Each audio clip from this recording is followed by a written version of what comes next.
చూసారుగా కార్న్ మక్క వడలతోటి ఎలా హెల్తీగా చేసుకోవాలో మా లతారాలు చూపిస్తుంది. అది ఎలాగో మీరు చూస్తురండి. మొక్కజొన్న కంకులు ఉంటాయి కదా, వాటిని మొత్తం పొట్టు తీసేసి వాటిని మనము గ్రేట్ చేసుకుందాం.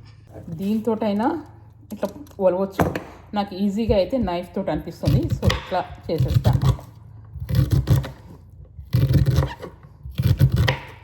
చూసారు కదా, ఈ విధంగా వస్తుంది. మొత్తం ఒలుచుకున్నాను అనమాట నేను.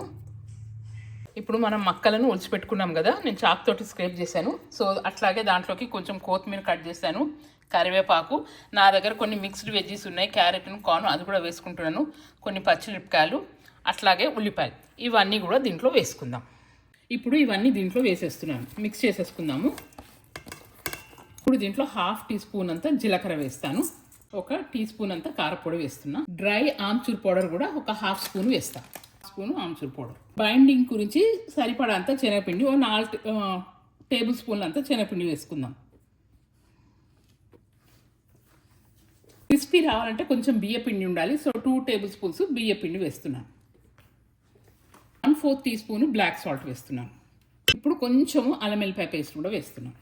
అది పడా అంతా మన టేస్ట్కి తగ్గట్టుగా ఉప్పు వేసుకుందాం మనం. ఇప్పుడు వీటిని మంచిగా కలుపుకుందాం.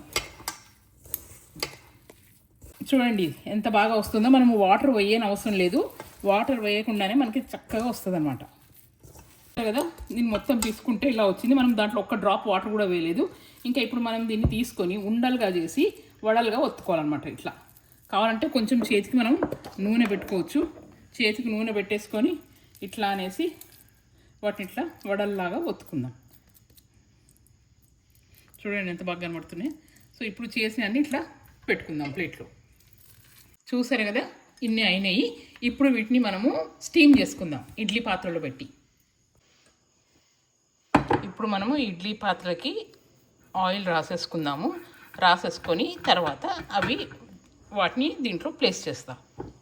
ప్లేట్స్ అన్నిటికీ ఆయిల్ రాస్తున్నాను. ఆయిల్ రాసేసి ఒక్కొక్కటి తీసి దీంట్లో పెట్టుకుందాం అన్నమాట.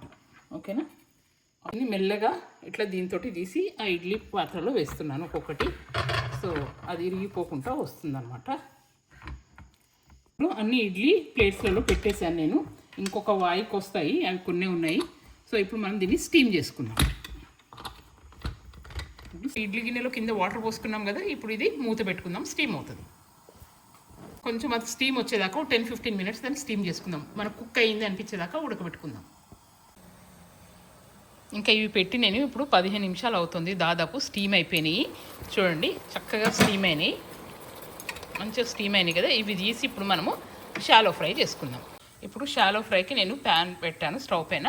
ఇప్పుడు దీంట్లో కొంచెం ఆయిల్ వేసుకొని వాటిని తీసి ఫ్రై చేసుకుందాం కదా. ఎంత బాగా స్టీమ్ అయినాయో. ఇప్పుడు వీటిని తీసేసి మనము ఇక్కడ షాలో ఫ్రై చేసుకుందాం. ప్యాన్లో కొంచెం ఆయిల్ వేసాను కదా, దాంట్లో వేస్తాను అన్నమాట. దీన్ని మధ్యలో ఒకసారి తిప్పుకుందాం, ఎందుకంటే 2 వైపులా కూడా అది వేగాలి కదా నూనెలో. చక్కగా ఉడికే ఉంటుంది, ఎందుకంటే మనం స్టీమ్ చేసాం కదా, మంచిగా ఉడికే ఉంటుంది.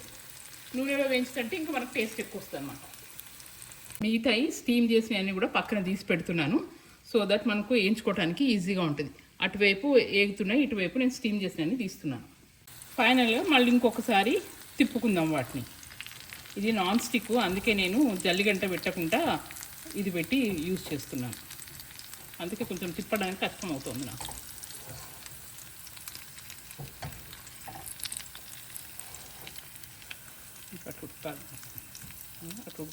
చూడండి ఎంత బాగా వచ్చినాయి కదా. ఇంకా వీటిని మనము ప్లేట్లోకి తీసేసుకుందాం.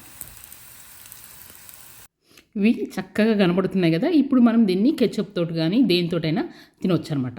చాలా ఎమ్మీగా ఉన్నాయి. ఈ మక్కవడలను కెచప్తో కానీ హాట్ సాస్తో కానీ వేసుకొని ఈ విధంగా మనం చిన్నగా పీస్ కట్ చేసుకొని ఇలా సాస్లో ముంచేసుకొని ఇట్లా తింటూ ఎంజాయ్ చేద్దాం.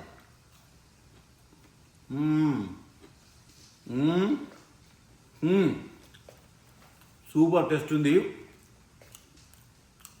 ఇది మీకు నచ్చినట్టయితే లైక్ చేయండి, షేర్ చేయండి, సబ్స్క్రైబ్ చేయండి. మళ్ళీ మంచి వీడియోతో మీ ముందుకు వస్తాం. Thank you, me Narender.